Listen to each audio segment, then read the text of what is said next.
좋은 안식일입니다. 우리 옆에 분들하고 한번 인사해 볼까요? 안녕하십니까? 좋은 안식일입니다.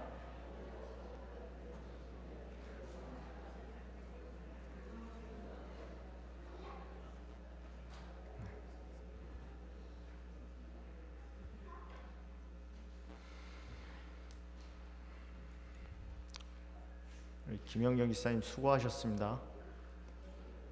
생각보다 아이들이 냄새를 별로 안 좋아하네요. 냄새를 그렇게 안 좋아할 줄은 몰랐습니다.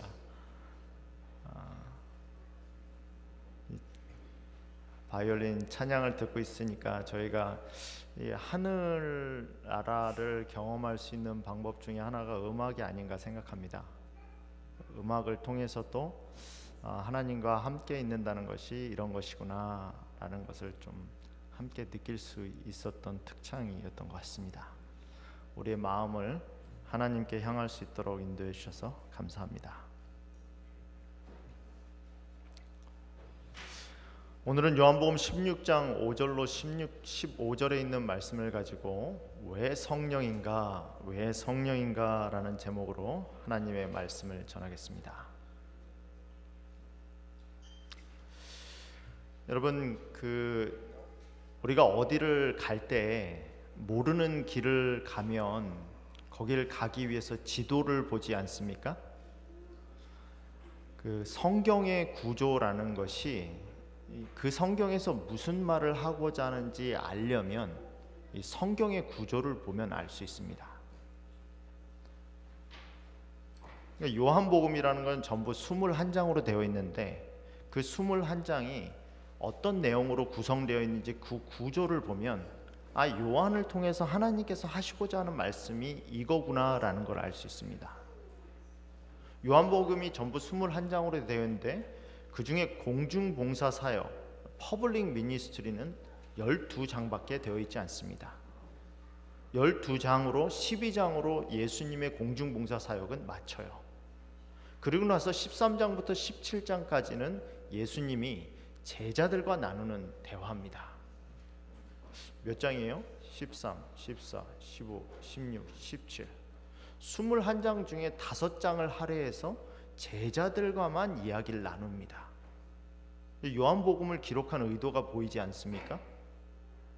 25%를 예수님이 제자들과만 나눈 대화를 기록해놨어요. 우리는 그 5장 가운데 정중앙에서 이제 후반부로 넘어가는 중에 있습니다. 13장부터 17장까지의 내용을 보면은 그 내용이 3가지로 나누어져 있어요. 첫 번째 고별사는 13장, 14장입니다. 13장, 14장에는 우리가 잘 알듯이 다락방에서 했던 내용이죠. 최후의 만찬 때. 최후 만찬 때 발 씻으시면서 너희들 좀 겸손해. 그게 예수님이 하신 첫 번째 말씀이었습니다. 두 번째 말씀은 너희는 마음에 근심하지 말라. 하나님을 믿으니 또 나를 믿으라 라고 근심하지 말라라는 얘기가 두 번째 말씀이었어요. 예수님이 계속 떠나신다고 말씀하시니까 제자들이 불안하죠. 부모님이 자꾸 떠난다고 그러면 아이들이 얼마나 불안하겠습니까? 근데 그냥 떠나는 것도 아니고 뭐예요? 이제 자기가 죽는다라는 표현을 쓰세요.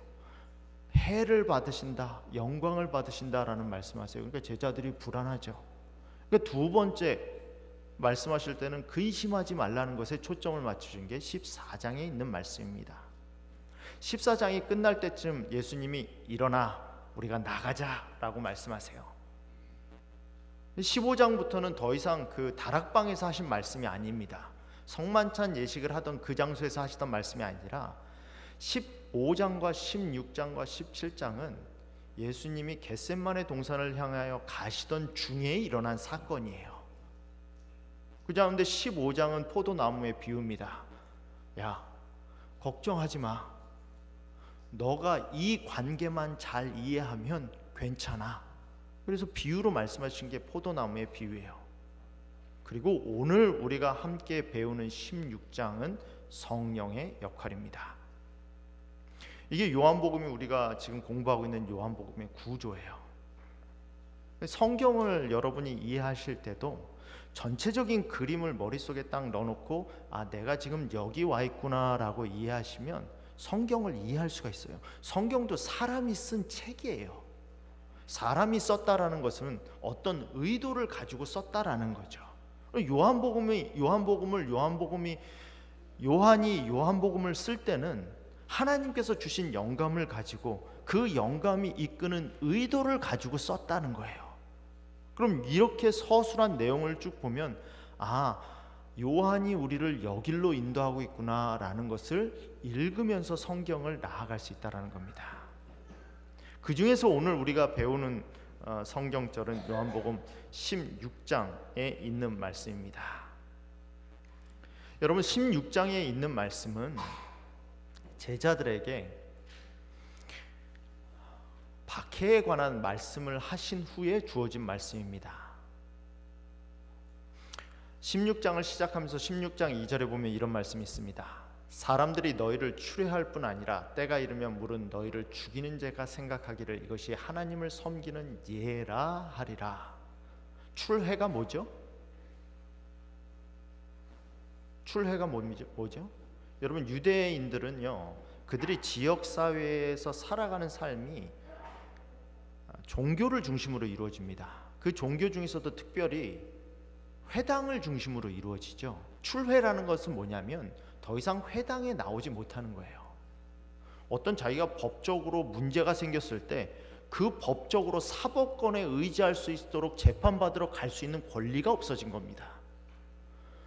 제가 몸이 아파서 내 몸이 낫는지 안 낫는지 그것을 검사받기 위해서 제사장한테 가서 몸을 보여줘야 되는데 그 보여줄 수 있는 권한이 없어지는 거예요. 출애라는 말은 뭐냐면 사회생활 못한다는 얘기입니다. 경제권도 없고 종교권도 없고 사법권도 없고 우리가 가지고 있는 기본적으로 시민의 권리를 박탈당하는 게 출회예요.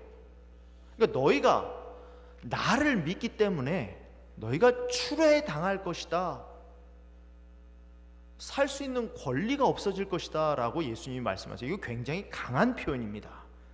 굉장히 뭐한 거예요? 굉장히 강한 경고예요. 여러분, 교회 나오지 말라는 거하고 달라요. 지금은 영주권을 가지고 있는 사람이 너 범죄 저질렀으니까 이제 영주권 박탈이야, 나가, 이거랑 같은 거예요. 법정 권리가 없이 이 나라에 살아야 된다라는 말이에요. 누가 나를 해코지해도 내가 아무런 보호를 받을 수 없다라는 뜻입니다. 그게 출회예요, 유대인들에게서. 근데 거기서 그치지 않습니다. 근데 어디까지 가요? 죽이는 자가 생각하기를 이것이 하나님을 섬기는 애라. 누가 나를 살인할 수 있다라는 거죠. 나를 물리적으로 내 생명을 앗아갈 수 있다는 거예요. 근데 그것이 누가 내 생명을 뺏어가면 그것에 대해서 처벌을 받아야 되지 않습니까? 근데 처벌받지 않아요. 오히려 뭐예요? 이게 하나님의 뜻이라는 거죠. 내 아버지가 죽었는데 그 아버지가 죽은 이유가 이게 하나님의 뜻이기 때문에 너희 아버지를 죽인 거야, 이렇게 돌아간다는 거예요. 예수님이 16장 2절에 하신 말씀은 굉장히 강력한 말씀이에요.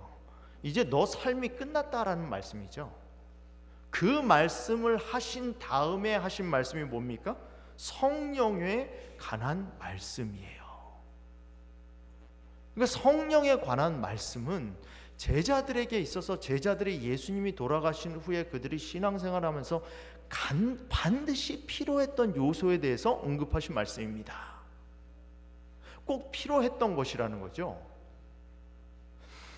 지금 내가 나를 보내신 얘기로 가는데 너희 중에 나더러 어디로 가는지 묻는 자가 없고 도리어 내가 이 말을 함으로 너희가 마음에 근심이 가득하도다. 근심이 가득한 게 당연하죠. 아니, 출애당할 것이다, 죽어도 보호 못 받을 것이다, 죽는 이유가, 살인당한 이유가 하나님이 그렇게 하는 것이 맞다라고 했기 때문에 그렇게 당하는 것이다 말을 듣는데 그거 걱정 안 할 사람이 있습니까? 걱정하죠. 그게 제자들의 상태였습니다. 너희들이 마음에 근심이 가득하도다. 그러면서 예수님이 하신 말씀이, 그러나 여기서부터가 예수님이 이제 하시고 싶은 말씀입니다. 지금 너희가 이런 상태지만 그러나 내가 너에게 실상을 말하노니, 실상이란 게 뭐죠? 실제 상황이라는 거예요. 실상의 반대말이 뭡니까? 허상이에요. 제자들이 지금 뭘 보고 있다는 겁니까? 허상을 보고 있다는 거예요. 근데 실상을 이제 알려주겠다는 거예요. 너희들이 허상을 보고 있으니까 뭐 하다는 거예요? 겁이 난다는 거예요. 예수님이 똑같은 말씀을 하세요. 하나님을 믿는 사람도 겁낼 수 있습니다. 실상을 보지 못하면 삶이 두려울 수 있어요. 실상을 보지 못하면. 허상을 보면 두려워집니다. 내가 살 수 있을까? 내가 견딜 수 있을까? 근데 예수님이 하는 말씀이 그거예요. 그러나 두려워할 필요 없어. 왜? 내가 너희한테 실상을 말하노니 내가 떠나는 것이 너에게 유익이라. 야, 내가 너희랑 같이 있는 것보다 떠나는 것이 유익해. 여러분, 우리 그런 생각, 여러분 신앙하면서 그런 생각 종종 들지 않으십니까? 내가 예수님이 그 오병이어 물고기 2마리하고 보리떡 5개를 이렇게 띄워 주실 때 내가 그 자리에 있었다면, 예수님이 5,000명을 먹일 때 내가 그 자리에 있었다면 내 믿음이 얼마나 강해질까? 예수님을 내가 봤다면, 나사로라 나와라 할 때 그 무덤에서 나사로가 걸어 나오는 모습을 내가 그 옆에서 지켜봤다면, 베드로가 물속에 빠지고 있을 때 예수님이 물 위를 걸으면서 베드로를 일으키는 모습을 내가 눈으로 직접 봤다면 내 믿음이 얼마나 강할까? 그런 생각 안 해보셨어요? 저는 그런 생각 해봤어요. 야, 제자들은 우리보다 참 유리한 조건이야. 예수님을 직접 봤으니까. 근데 오늘 본문은 그렇게 말하지 않아요. 내가 가는 게 더 유익하다라고 말합니다. 예수님이 옆에 계시지 않는 게 유익하다라고 말해요. 예수님이 옆에 계시지 않아야 된다라고 말합니다. 왜? 보혜사가 오기 때문에. 보혜사가 너에게로 오시지 아니할 것이요 가면 내가 그를 너에게로 보내리니. 그래서 제자들보다 우리가 더 유리해요. 왜? 예수님이 승천하신 다음에 보내신 보혜사가 우리 곁에 있기 때문에. 예수님을 first hand experience, 처음 경험한 사람보다 우리가 더 유익해요. 왜? 보혜사가 우리 곁에 있기 때문에. 신기루가 뭐죠? 여러분, 신기루라는 것은 착시 현상이에요. 특별히 사막에서 많이 일어나죠. 사막은 이 바닥이 뜨겁지 않습니까?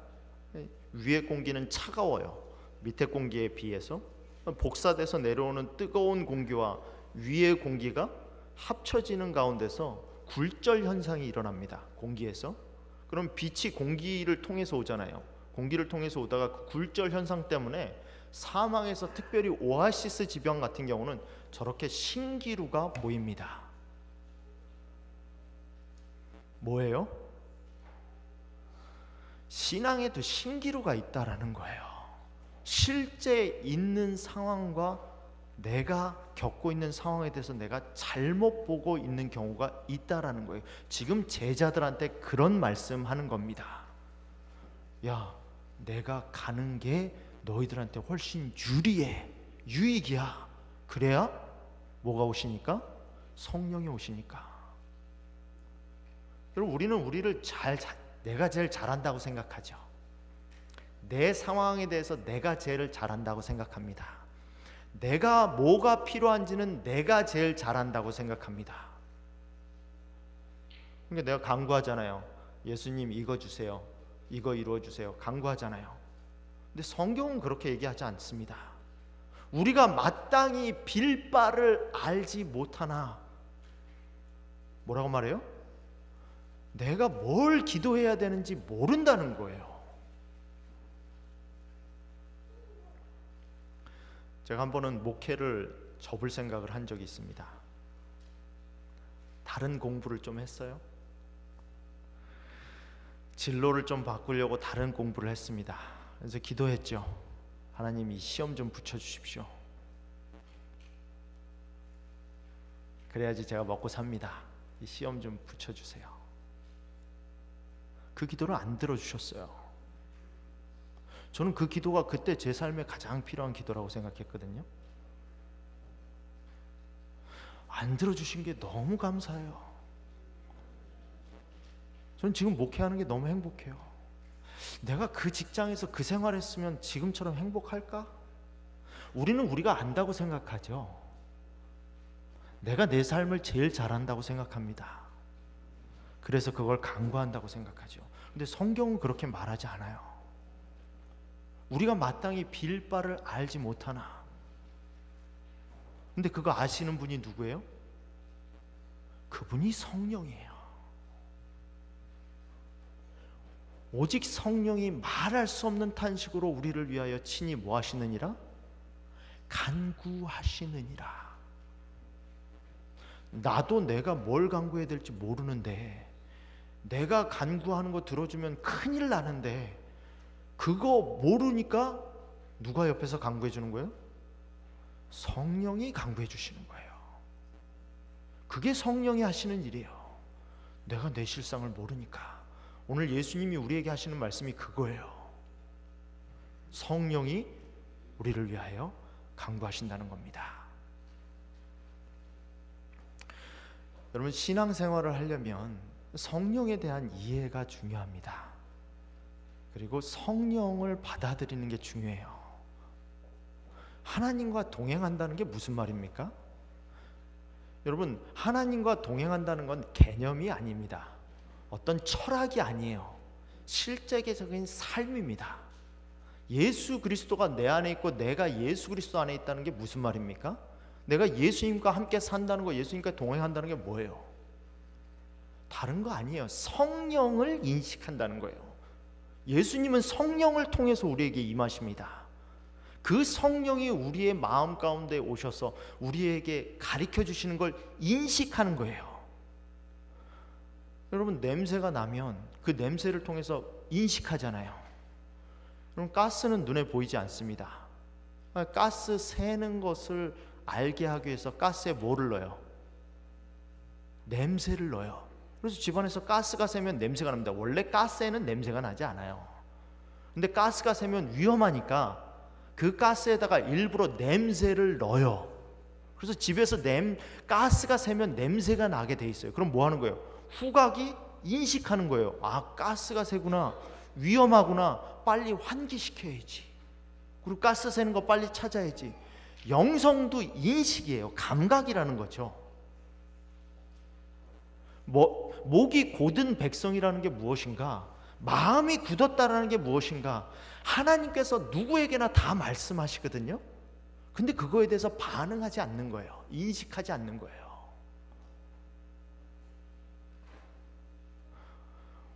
오늘 말씀의 요지는 성령이 우리를 책망하신다는 겁니다. 성령이 우리 가운데 어떻게 임하셔서 어떻게 교통하시는가? 성령이 책망하신다는 거예요.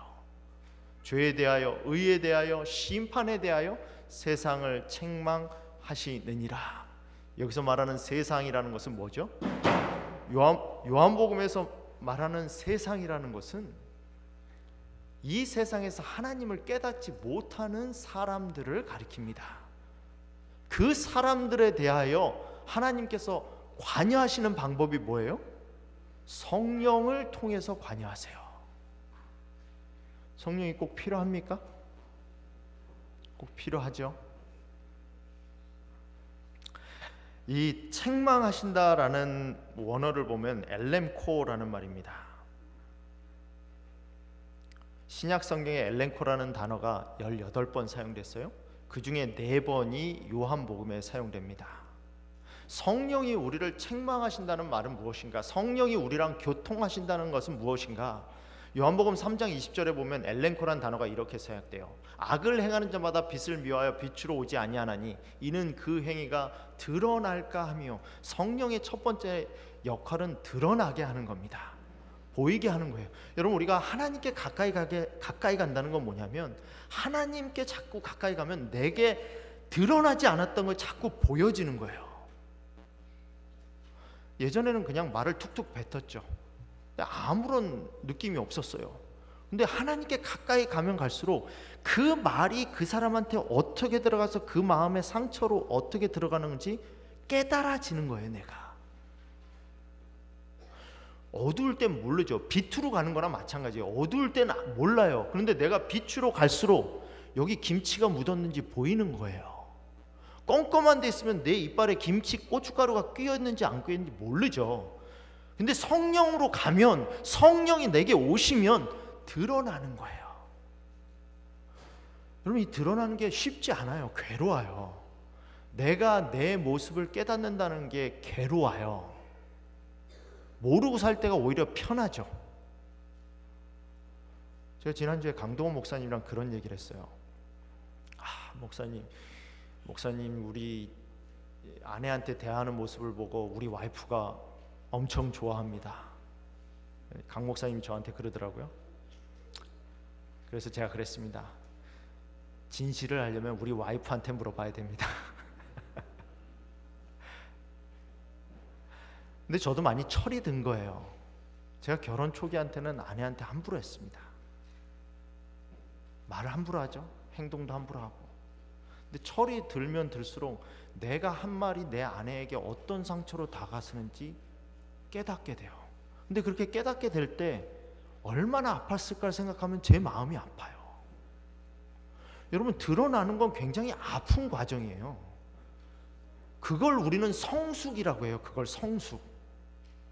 하나님께 가까이 가면 그래서 아픈 거예요. 아파야 정상이에요. 함부로 해놓고도 안 아프면 그건 비정상이에요. 그걸 영적으로 둔감하다고 말해요. 성화라는 게 다른 거 없어요. 하나님이 드러내시면 드러나는 대로 아파하는 거예요. 여러분, 아파하셔야 돼요. 아파하지 않으면 성숙이 없어요. 아파야 성숙해요. 내가 자꾸 드러나야 성숙하다는 거예요. 그래서 성령이 필요한 거예요. 성령이 오셔야 드러나거든요. 빛이 비춰져야 보이거든요. 아프다고 자꾸 도망가면 안 돼요.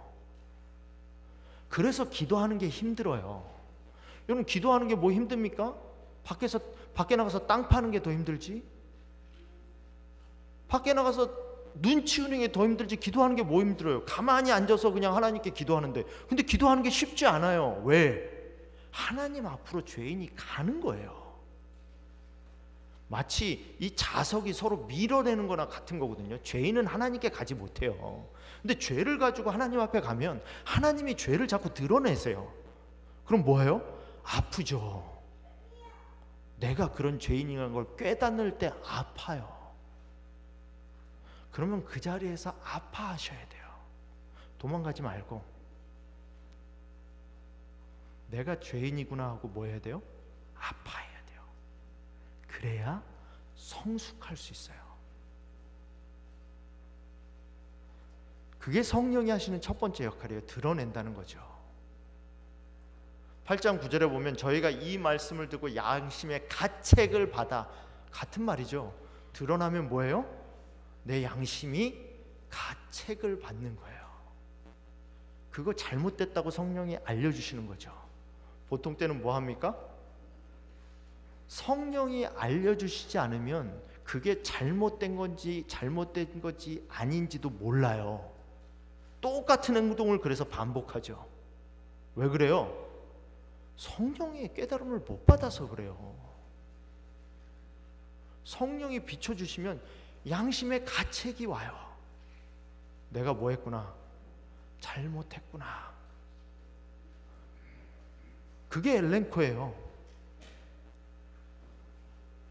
너희 중에 누가 나를 죄로 책잡겠느냐, 이 책잡겠느냐 할 때 이 말은 convict예요. conviction은 뭐죠? 이건 법정 용어예요. 법정 용어는 뭐예요? 법원에 가서 판단받는 거예요. 재판 자리에서. 여러분, 내가 누군지를 먼저 판단받아야 돼요. 그러니까 하나님을 처음 믿는 사람은 그게 자꾸 힘든 거죠. 나는 한 게 아무것도 없는데 자꾸 죄인이래, 회개하래. 이해가 안 가는 거예요. 성령이 하시는 역할이 그거예요. 컨빅트 하는 거예요. 컨빅트. 너 죄인이야. 그걸 모르니까 예수님의 필요를 못 느끼는 거예요. 누구의 예수님이 필요해요? 누가 예수님이 필요합니까? 구원이 필요한 사람이 예수님이 필요해요. 내게 죄가 없다라고 생각하는 사람은 예수님 필요 없어요. 내가 죄인입니다 라고 느끼는 사람이 예수님 앞으로 와요.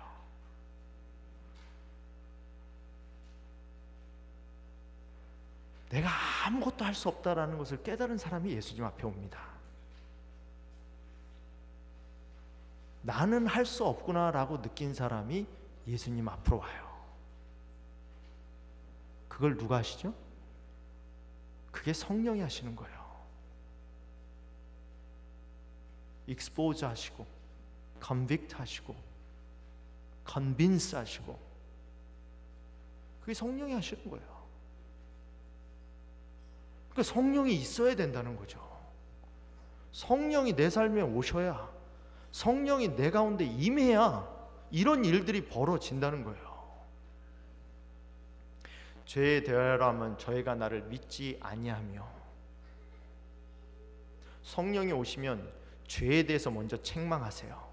그 죄에 대해서 책망하신다는 말은 내가 예수님을 믿지 않는 것에 대해서 책망하신다는 거예요. 불신에 대해서 책망하신다는 거예요. 예수님을 믿지 않는다는 게 무슨 말이죠?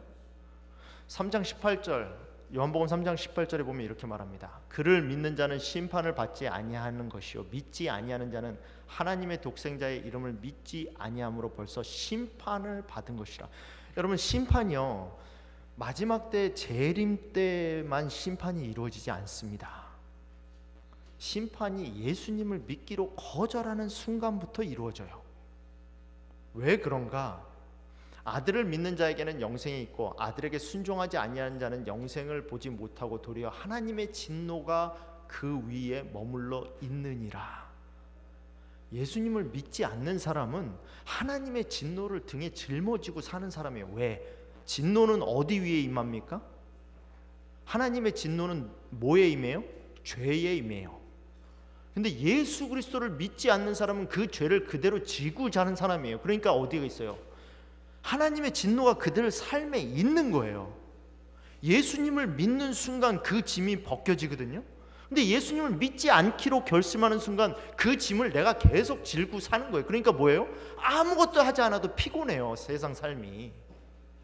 일을 많이 해서 피곤한 게 아니에요. 예수님을 믿지 않고 사는 삶이니까 피곤한 거예요. 예수님을 믿는 순간 뭐합니까? 우리는 그 짐에서 놓이게 되어 있어요. 수고하고 무거운 짐진 자들아 다 내게로 오라. 내가 너희를 쉬게 하리라. 그 짐이라는 게 뭐죠? 모든 사람은 알든지 모르든지 간에 피곤하며 무거운 짐을 지고 있다. 모든 사람이 그리스도께서만이 제거할 수 있는 짐에 억눌려 있다. 우리가 진 가장 무거운 짐은 곧 죄의 짐이다. 이거 내려놓지 않으면요 힘들어요. 예수님을 십자가에서 돌아가신 게 아니라 십자가형이 아니에요. 십자가형이 잔인한 형벌이지만 예수님이 십자가에 매달려 있기 때문에 돌아가신 게 아니에요. 예수님이 군병이 창으로 찔렀기 때문에 죽으신 게 아니에요. 예수님은 그 전에 돌아가셨어요. 뭘로 돌아가셨죠? 죄의 무게 때문에 심장이 파열됐어요. 그걸 여러분이 지고 있는 거예요. 그걸 지고 사니까 피곤한 거예요. 그걸 뭐 해야 되는 거예요? 그걸 내려놔야 되는 거예요. 그걸 죄에 대해서 책망하신다는 게 그거예요. 그걸 내려놔야 여러분의 영혼이 뭐예요? 자유를 얻는 거예요. 의에 대하여라 하면 내가 아버지께로 가니 너희가 다시 나를 보지 못하며. 예수님이 십자가에서 돌아가시고 부활하셔서 승천하시죠. 그걸 말씀하시는 거예요. 의에 대하여라 하면 내가 이제 간다는 거죠. 심판에 대하여라 함은 이 세상 임금이 심판을 받았음이니라. 여기 자꾸 세상이 나오죠. 세상 임금이 누구예요? 사단이죠. 여러분, 사단은 이미 심판을 받았어요. 어디서 심판받았죠?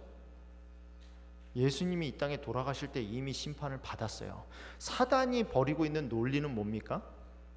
예수님이 우리를 사랑하지 않는다는 거죠. 예수님의 율법으로는 절대로 행복하게 살 수 없다는 거예요. 근데 예수님이 이 땅에 오셔서 사단의 논리는 그거였거든요. 나를 믿으면 내가 너희를 더 행복하게 해줄 거야. 나 한번 믿어봐. 그거였는데 그게 거짓인 게 어디서 드러났어요? 십자가에서 드러났어요. 십자가에서 사단은 패했죠. 심판을 받은 것은 어디예요? 그래서 십자가에서 심판을 받았어요. 이 작은 세계는 우주의 교과서이다. 하나님의 놀라운 은혜의 목적, 구속하시는 사랑의 신비는 천사들도 또한 살피기를 원하는 주제로서 무궁한 시대를 통하여 그들의 연구 주제가 될 것이다.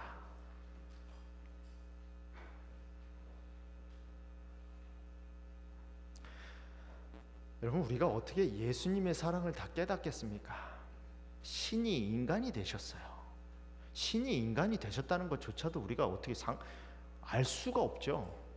여러분, 시간이라는 개념이 없으시는 분이에요. 시간 안에 갇혀 사시는 분이 아니에요. 그분이 시간 안으로 들어오셨어요. 무한하신 존재가 유한하신 존재가 돼서 인간이란 몸 안으로 들어오셔서 이 땅에 태어나셨어요. 그 태어나신 분이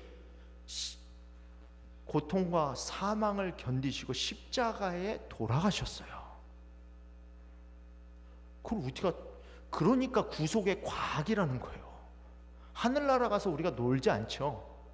하나님이 우리를 어떻게 구속하셨는지에 대해서 배운다는 거죠. 구속받은 자들과 타락하지 않은 자들은 모두 그리스도의 십자가에서 그들의 과학과 노래를 찾게 될 것이다. 예수 그리스도의 얼굴에서 비치는 영광은, 예수님의 얼굴에서 영광이 비친다고 그러죠. 빛이 비친다고 합니다. 하늘에는 해가 없죠. 달이 없어요. 왜? 하나님이 빛을 비치시기 때문에. 그 빛이 어떤 빛이라고요? 자아희생적 사랑의 영광임이 드러날 것이다. 예수님을 통해서 나오는 빛은 자아희생적 사랑의 빛이라는 거예요. 예수 그리스도에서 얼굴에 비치는 빛은 자아희생적 사랑의 영감이 드러날 것이다. 갈발에서 비쳐 나오는 빛으로 볼 때 자아를 부정하는 사랑의 법칙이 이 세상과 하늘의 생명의 법칙임이 드러날 것이다. 성령으로부터 우리가 책망을 받을 때 바로 판단하게 되죠. 예수님이 나를 어떤 사랑으로 인도하셨는지, 이 세상은 어떤 과정을 통해서 흘러가고 있는지, 무엇이 정말 내 삶에 중요한 것인지, 내가 무엇을 버리고 살아야 되는 건지 제대로 뭐 할 수 있죠? 판단할 수 있게 되는 거죠.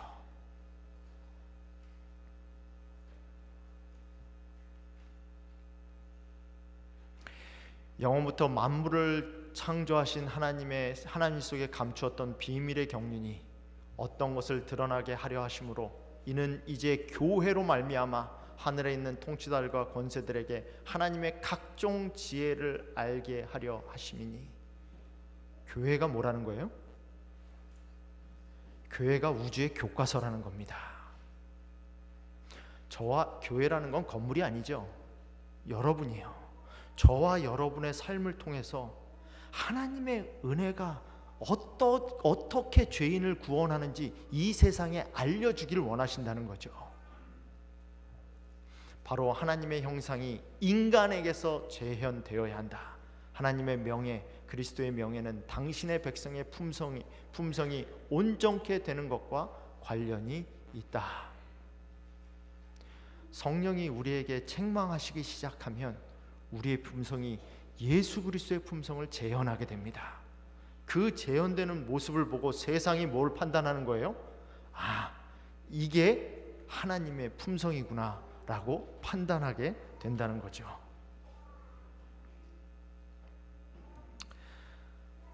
내가 아직도 너에게 이를 것이 많으나 지금은 너희가 감당치 못하리라. 그러나 진리의 성령이 오시면 그가 너희를 모든 진리 가운데로 인도하시리니. 여러분, 제가 이렇게 말씀드리면 마음에 좀 부담되시지 않으세요? 나는 성령의 인도를 받고 있나? 성령이 나를 책망하고 계신가? 제자들이 그런 마음을 갖고 있으니까 지금 말씀하시는 거예요. 때때로 우리 그런 생각하잖아요. 하나님이 내가 앞으로 벌어질 일을 다 알려주시면 내가 충분히 감당할 수 있을 텐데 좀 알려주시면 좋겠다. 근데 왜 안 알려주시죠? 여러분, 감당할 만큼만 하나님은 알려주세요. 그러면서 하시는 말씀이 뭐라고 말씀하십니까? 진리의 성령이 오시면 그가 너희를 모든 진리 가운데로 인도하시리니. 여러분, 삶에 대해서 걱정하실 필요 없어요. 여러분이 오늘 하셔야 될 일은 뭐냐면 오늘 성령님이 여러분 마음 가운데 말씀하신 것 순종하시면 돼요. 이해 가십니까? 내일은 또 내일 말씀하세요. 오늘 내게 하나님이 이 말씀하셨으면 그거 순종하면 돼요. 내가 해결해야 될 것 100가지를 순종해야 된다는 게 아니고 오늘 하나님이 나에게 이 말씀하시면 그 말씀 순종하면 내일 하나님께서 말씀하실 거에 대한 준비를 하는 거예요. 이해 가십니까? 여러분, 인터넷 베이스 시험이라는 건 뭐냐면 예전에는 시험 문제가 다 나왔죠. 그래서 종이를 딱 갖다 놓고 1번부터 20번까지 시험을 다 봐요. 모든 사람이 똑같은 문제를 가지고 있죠. 그런데 요즘은 인터넷 베이스 시험을 봐요. 토플을 보든 뭘 보든 1번 문제가 무슨 문제를 어떻게 푸느냐에 따라서 2번 문제가 달라져요. 1번 문제를 잘 풀고 이 사람이 잘 맞았으면 그보다 좀 더 어려운 문제가 나와요. 근데 1번 문제 실패했으면 2번 문제는 좀 더 쉬운 게 나와요. 이게 인터넷 베이스 테스트예요. 이게 IBT예요. 성령의 인도하심도 IBT예요.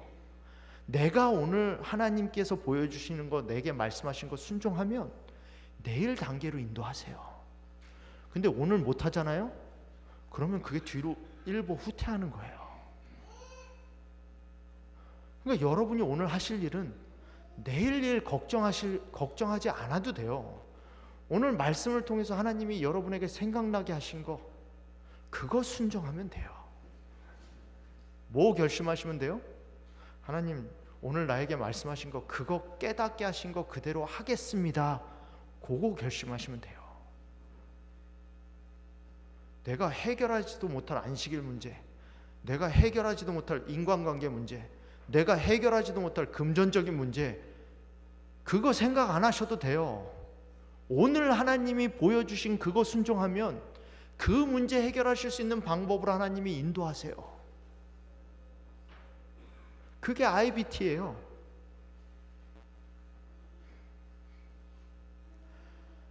그러면 하나님이 하나님의 영광을 여러분의 삶을 통해서 나타나세요. 여러분을 통해서 하나님의 것을 알리세요. 우리가 빌 바를 알지 못하고 성령이 우리를 대신하여서 간구하실 때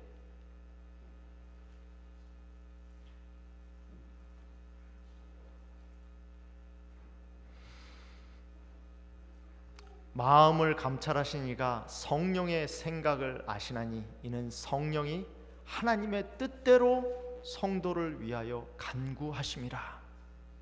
성령의 음성을 순종해야 되는 이유가 이거예요. 여러분들 맨날 하나님의 뜻을 구하잖아요. 그죠? 하나님의 뜻이 뭡니까?